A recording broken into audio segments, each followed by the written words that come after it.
Hello friends, स्वागत है आप सभी का आज के इस नए वीडियो में। जो उच्च न्यायालय से संबंधित दोस्तों, पिछले वीडियो में हमने सर्वोच्च न्यायालय को पढ़ा था। आज के इस नए वीडियो में हम उच्च न्यायालय यानी हाई कोर्ट को समझने वाले हैं। तो दोस्तों, जिस प्रकार केंद्र में सुप्रीम कोर्ट होता है, उसी प्रकार राज्यों में क्या होता है, हाई कोर्ट होता है।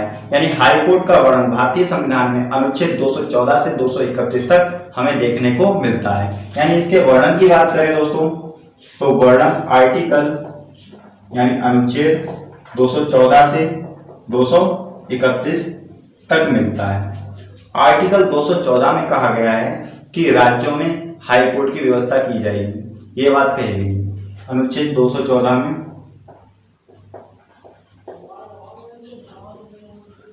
राज्यों में हाई कोर्ट होगा,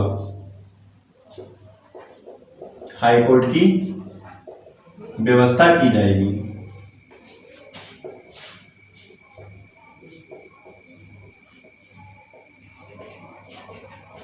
क्लियर दोस्तों। अब अगला आर्टिकल आता है हमें आर्टिकल 216, है ना। तो अनुच्छेद 216 के तहत राज्यों में हाई कोर्ट का गठन किया जाएगा, ये बात कही गई है। तो राज्यों में हाई कोर्ट के गठन संबंधी प्रावधान कहाँ मिलते हैं हमें, तो आर्टिकल 216 में मिलते हैं। राज्यों में हाई कोर्ट के गठन संबंधी प्रावधान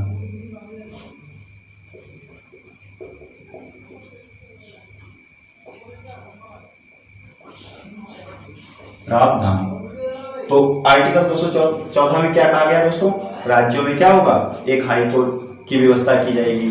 फिर अगला अनुच्छेद आता है हमारा 216। तो हाई कोर्ट के गठन संबंधी प्रावधान कहाँ है, अनुच्छेद 216 में। फिर अगला अनुच्छेद हमने पढ़ना है दोस्तों, अनुच्छेद 231। आर्टिकल 231 के तहत, अनुच्छेद 231 के तहत इसमें कहा गया दोस्तों कि दो या दो से अधिक राज्यों के लिए एक ही हाई कोर्ट होगा, इसकी बात कही गई है। यानी कि दो या दो से अधिक राज्यों के लिए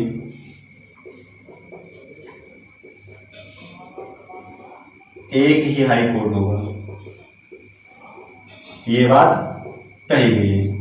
तो उम्मीद करते हैं दोस्तों आपको ये तीनों आर्टिकल समझ में आ गए होंगे। चलिए रिकॉल करते हैं एक बार। अनुच्छेद 214 में क्या कहा गया है कि राज्यों में हाई कोर्ट की व्यवस्था की जाएगी। फिर व्यवस्था तो 214 के तहत की जाएगी, लेकिन गठन कहाँ होगा दोस्तों, 216 में। कई सारे मित्र हमारे यहाँ पे 214 लगा के आते हैं, लेकिन क्वेश्चन पूछा जाता है कि हाई कोर्ट का गठन किस आर्टिकल के तहत होता है, तो आप 216 लगा के आइएगा, क्योंकि बात कही गई व्यवस्था की। यहाँ पे गठन तो हमारा 216 में होता है। क्लियर दोस्तों। फिर अगला है 231। 231 के तहत दो या दो से अधिक राज्यों के लिए एक ही हाई कोर्ट होगा, ये बात कही गई। तो उम्मीद करते हैं दोस्तों आपको अच्छे ढंग से समझ में आ गया होगा। तो वर्तमान में कितने हाई कोर्ट हैं, वर्तमान में कितने हाई कोर्ट है दोस्तों, वर्तमान में हाई कोर्ट 25 हैं। और 25वां कौन सा है, 25वां हाई कोर्ट आंध्र प्रदेश का अमरावती है।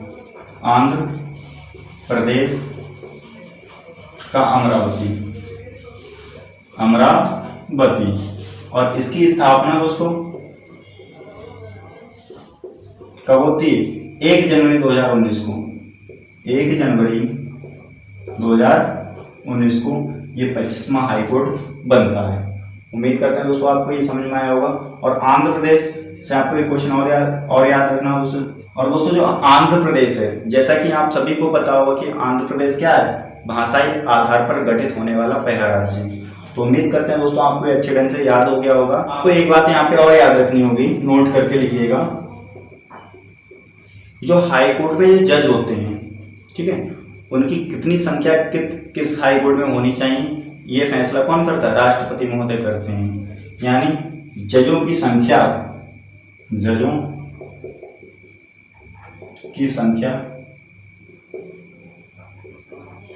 राष्ट्रपति महोदय तय करते हैं।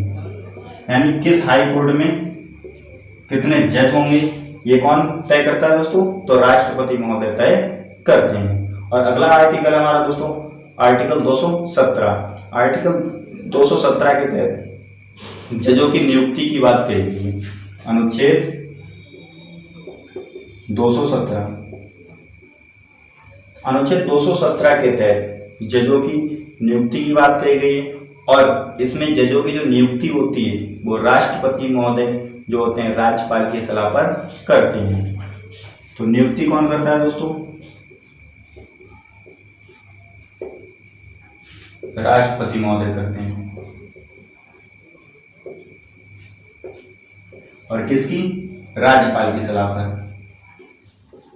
उस राज्य के राज्यपाल की सलाह पर राष्ट्रपति महोदय क्या करते हैं? जजों की नियुक्ति करते हैं सलाह पर। तो उम्मीद करते हैं दोस्तों आपको अच्छे ढंग से समझ में आ रहा होगा। 1862 में भारत में सर्वप्रथम 3 हाई कोर्ट की स्थापना की गई थी। कब दोस्तों? 1862 में भारत में सर्वप्रथम 3 हाई कोर्टों की स्थापना की गई थी। वो 3 हाई कोर्ट थे हमारे कलकत्ता, मद्रास, है ना, और मुंबई। तो 3 हाई कोर्ट की स्थापना कब की गई थी?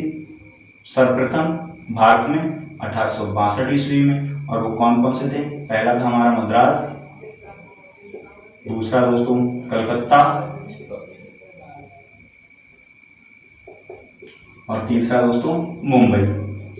तो ये 3 प्रेसिडेंसी थी। 1862 में इनकी स्थापना की गई थी। तो उम्मीद करते हैं दोस्तों आपको ये अच्छे ढंग से समझ में आ रहा होगा। अब चलिए हम समझते हैं कि हाई कोर्ट में जज बनने की योग्यताएं क्या क्या होती हैं। तो दोस्तों योग्यताओं की अगर बात करें तो पहली योग्यता तो यही आ जाती है कि वह भारत का नागरिक होना चाहिए, है ना, लगातार किसी उच्च न्यायालय के जज के पद पर रहा हो, है योग्यताएं। पहली योग्यता है दोस्तों भारत का नागरिक हो। दूसरी योग्यता है दोस्तों 10 वर्ष तक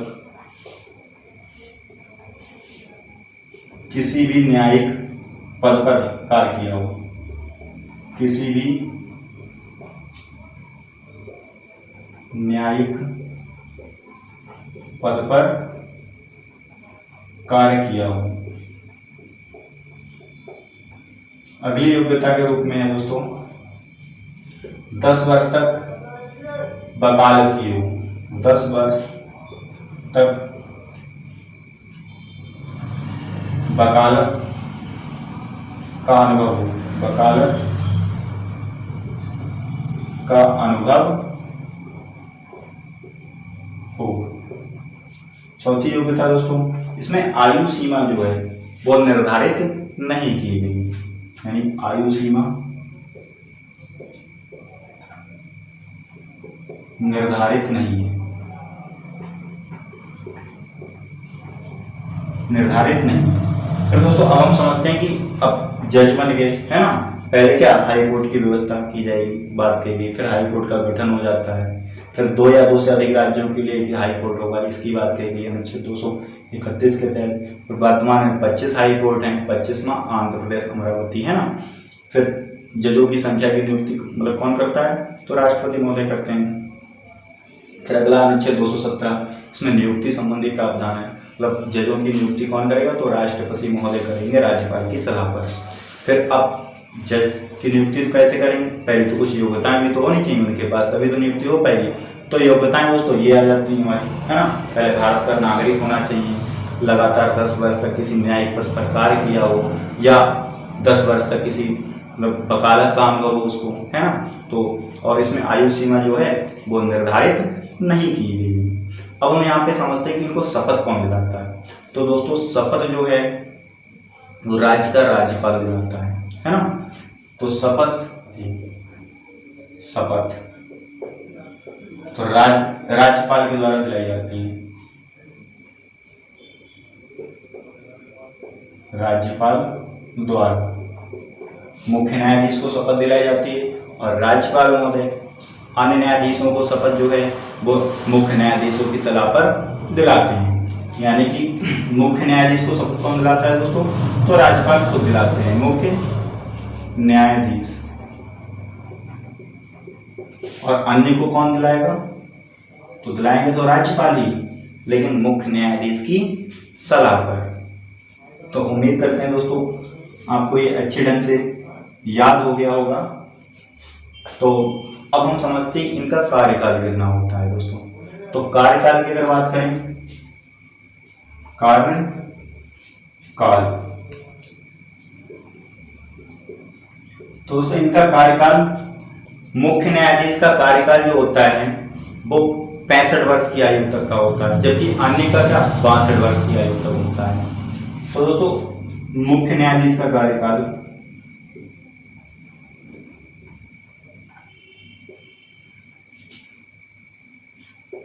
65 वर्ष का होगा, 65 वर्ष तक का होता है, और अन्य का तो 62 वर्ष तक का। उम्मीद करते हैं दोस्तों आपको अच्छे ढंग से याद हो रहा होगा। चलिए योग्यताओं से फिर से रिकॉल करते हैं। योग्यताएं क्या होनी चाहिए? भारत का नागरिक होना चाहिए, 10 वर्ष की वकालत का अनुभव होना चाहिए, या किसी न्यायिक पद पर उसने कार्य किया हो, है ना। आयु सीमा इसकी निर्धारित नहीं है। और राष्ट्रपति महोदय इसको क्या करते हैं? इनकी नियुक्ति करते हैं। और शपथ कौन दिलाता है दोस्तों? तो राज्य का राज्यपाल मुख्य न्यायाधीश को शपथ दिलाते हैं, जबकि अन्य को राज्यपाल मुख्य न्यायाधीश की सहायता से उसको शपथ, अन्य को शपथ दिलाते हैं। क्लियर दोस्तों। फिर कार्यकाल की अगर बात करें तो मुख्य न्यायाधीश का कार्यकाल 65 वर्ष तक का होता है, और जबकि अन्य का 62 वर्ष की आयु तक का होता है। तो उम्मीद करते हैं दोस्तों आपके ढंग से समझ में आ रहा हो, अच्छे ढंग से। अब इनका वेतन कितना होता है उसको समझते हैं। तो दोस्तों वेतन जो होता है, मुख्य न्यायाधीश का वेतन, हाई कोर्ट में मुख्य न्यायाधीश का जो वेतन होता है वो 2,50,000 होता है, जबकि अन्य का 2,25,000 वेतन होता है। तो मुख्य न्यायाधीश का कितना होता है?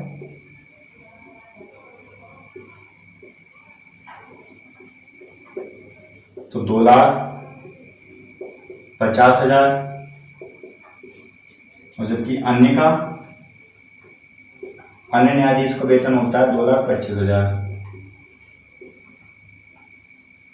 25,000 वेतन होता है। तो क्लियर हो गया वो दोस्तों। चलिए मैं इसको रफ करता हूँ, फिर और बातों को समझते हैं। न्यायाधीश की नियुक्ति हो गई, उन्होंने क्या ले लिया? वेतन ले लिया। अब इनको कैसे हटाएंगे यदि कोई असंवैधानिक कार्य करते हैं? तो दोस्तों जब मुख्य न्यायाधीश या अन्य न्यायाधीश कोई असंवैधानिक कार्य करते हैं तो इनकी हटाने की प्रक्रिया वही रहती है जो सुप्रीम कोर्ट के न्यायाधीशों की बताई थी हमने। तो दोस्तों जो सुप्रीम कोर्ट के न्यायाधीशों की प्रक्रिया जो हमने बताई थी वो आप सुप्रीम कोर्ट वाली वीडियो में जरूर देखिएगा। उसका लिंक मैं डिस्क्रिप्शन में दे दूंगा, उससे जिससे वो आपको आसानी से मिल जाएगी। या आप चैनल की प्लेलिस्ट में जाइए, उसमें पॉलिटी की प्लेलिस्ट को देखिएगा, उसमें सीरियल बाय सीरियल सभी वीडियो दी हुई हैं, ठीक है, उसमें से भी आप देख सकते हैं। तो दोस्तों जो हटाने की प्रक्रिया है, हटाने की प्रक्रिया वो किसकी तरह है? तो सुप्रीम कोर्ट के न्यायाधीशों की तरह है,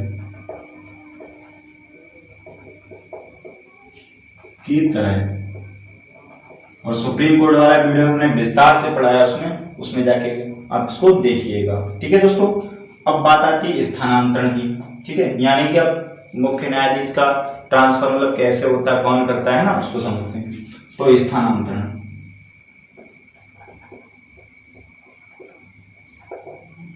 तो दोस्तों मुख्य न्यायाधीश का स्थानांतरण यानी ट्रांसफर एक राज्य से दूसरे राज्य में राष्ट्रपति महोदय द्वारा किया जाता है। तो एक राज्य से दूसरे राज्य के हाई कोर्ट में स्थानांतरण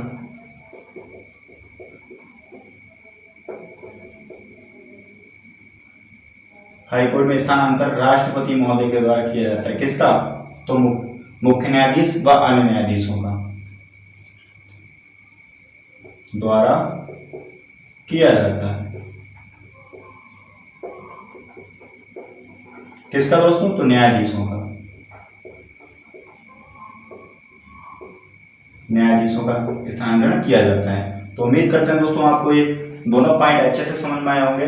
तो हटाने की प्रक्रिया कैसे, मतलब सर्वोच्च न्यायालय के न्यायाधीशों की तरह, और स्थानांतरण कौन करता है, मतलब ट्रांसफर कौन करता है, तो राष्ट्रपति महोदय करते हैं। अब हम समझते हैं उच्च न्यायालय की शक्तियां क्या क्या होती हैं। ठीक है दोस्तों, तो हेडिंग डाल लो आप, उच्च न्यायालय की शक्तियां। उच्च न्यायालय की शक्तियां,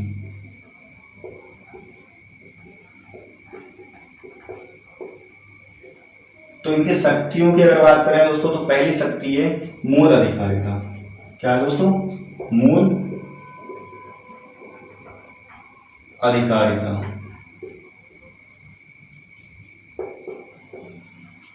तो राज्य के जितने भी बड़े विवाद होंगे, यानी राज्य के जितने भी बड़े विवाद होंगे वो हाई कोर्ट में जाएंगे सीधे। ये मूल अधिकारिता के अंतर्गत आता है। तो राज्य के जितने बड़े विवाद जो हैं, राज्य के बड़े विवाद हाई कोर्ट में जाते हैं। अगला है दोस्तों हमारा अपीलीय न्यायालय। अपीलीय न्यायालय राज्य का सबसे ऊंचा अपीलीय न्यायालय जो है वो हाई कोर्ट है, जबकि देश की अगर बात करें तो सुप्रीम कोर्ट है। क्लियर दोस्तों, तो अपीलीय न्यायालय क्या होता है, राज्यों में सबसे ऊंचा अपीलीय न्यायालय जो है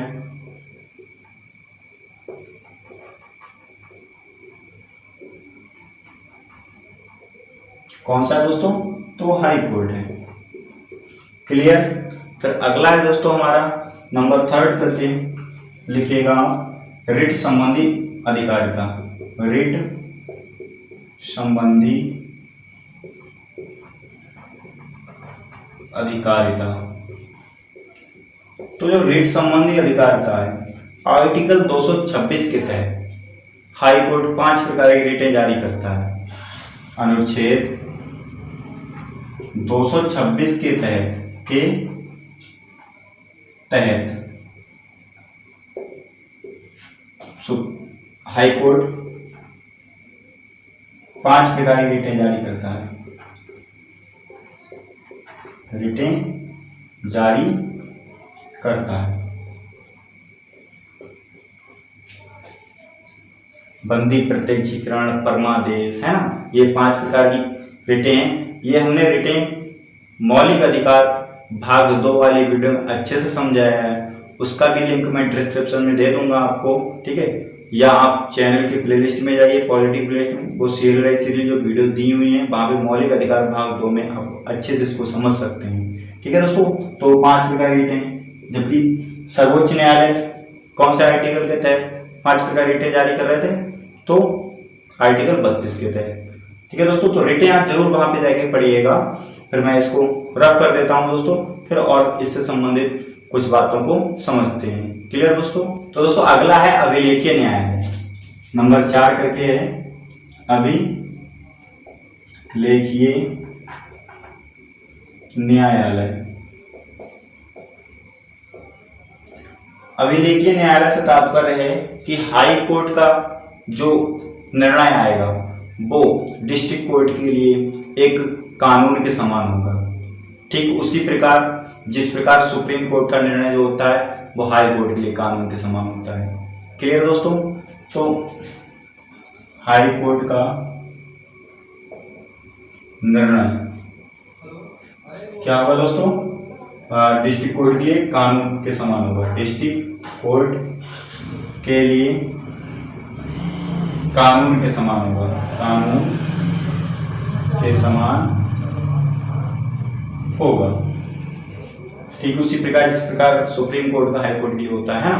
तो ये था अभिलेखीय न्यायालय। अगला है दोस्तों हमारा न्यायिक पुनरावलोकन। और न्यायिक पुनरावलोकन हमने सुप्रीम कोर्ट में बताया कि अपने द्वारा दिए गए निर्णय की समीक्षा करना न्यायिक पुनरावलोकन कहलाता है।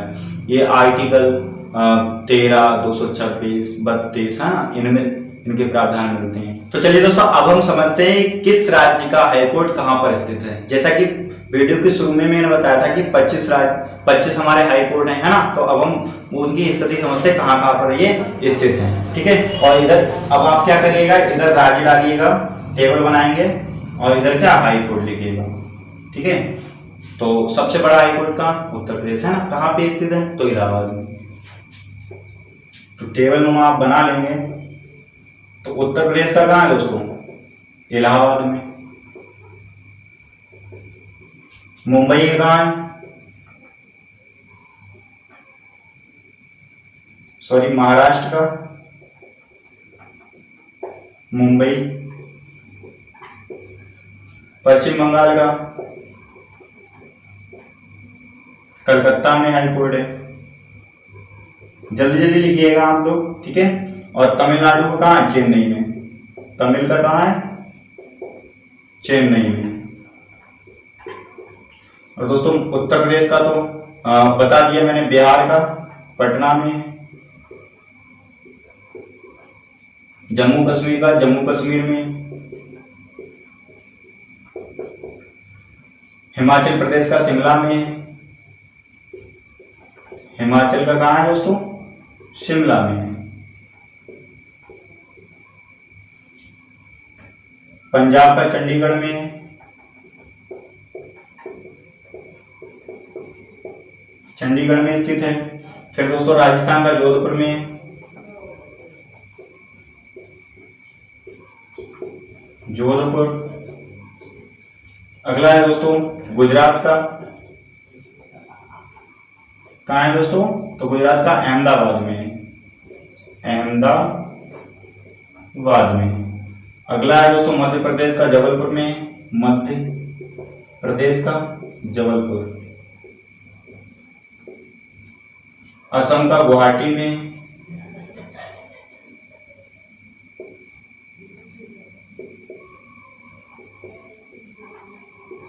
गुवाहाटी में। सिक्किम का गंगटोर में।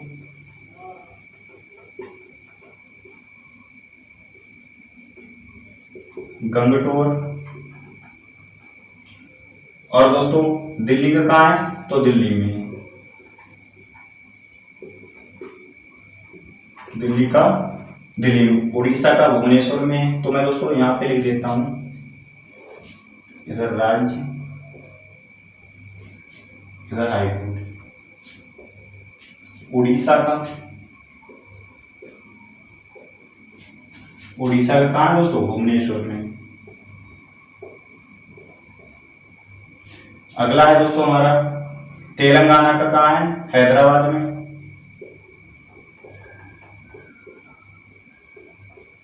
हैदराबाद में स्थित है। फिर केरल का एर्नाकुलम में है। केरल का एर्नाकुलम में स्थित है क्या, हाई कोर्ट। अगला है दोस्तों तेलंगाना हो गया, है ना, केरल हो गया। फिर कर्नाटक का बेंगलुरु में। उत्तराखंड का नैनीताल में। कर्नाटक का बेंगलुरु। उत्तराखंड का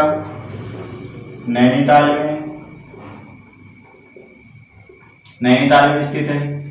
फिर दोस्तों छत्तीसगढ़ का बिलासपुर में। झारखंड का रांची में। छत्तीसगढ़ बिलासपुर। झारखंड का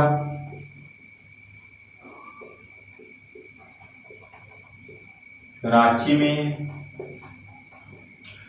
मणिपुर का दोस्तों इम्फाल में।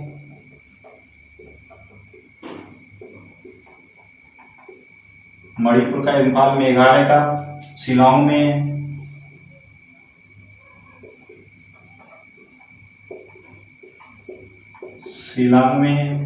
अगला है दोस्तों त्रिपुरा का अगरतला में।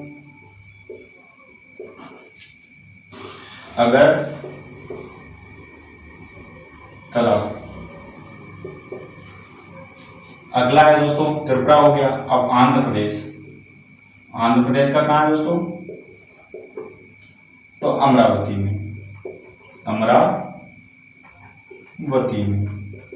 गिनिए कितने 2500 हो गए। 1 2 3 4 5 6 7 8 9 10 11 12 13 14 24 25। ठीक है, तो ये 2500 हाई कोर्ट थे। उम्मीद करते हैं दोस्तों आपको अच्छे ढंग से वीडियो अच्छा लगा होगा। अगर अच्छा लगा हो दोस्तों तो लाइक कीजिए, अगर नहीं अच्छा लगा हो तो डिसलाइक भी कर सकते हैं। चलिए दोस्तों, मिलते हैं नेक्स्ट वीडियो में, तब तक के लिए जय हिंद दोस्तों।